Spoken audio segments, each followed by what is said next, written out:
the Logos made flesh. The Jewish nation, failing to keep the law covenant of Sinai, failed to make good as the seed of Abraham, fit to bless the world. Then the due time came for God to provide Messiah, Redeemer and Deliverer for Israel and all peoples.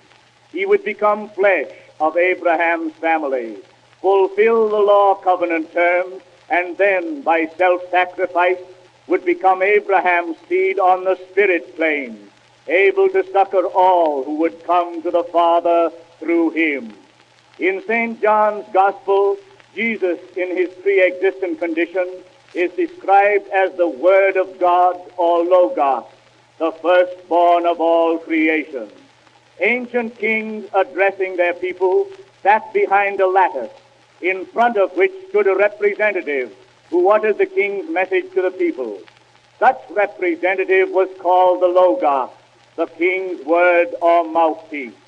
The illustration is forceful, beautiful, when applied to God's only begotten Son, through whom God speaks to humanity, to the church now, to the world shortly, through the Messianic kingdom.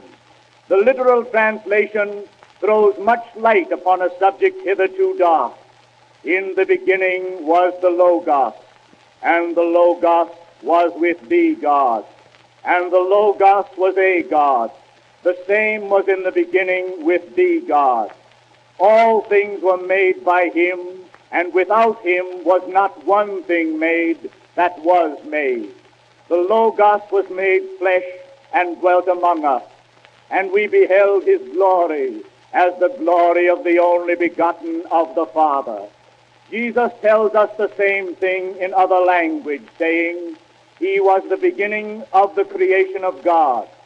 He was the beginning and the ending, the first and the last, the Alpha and the Omega. The thought is clear.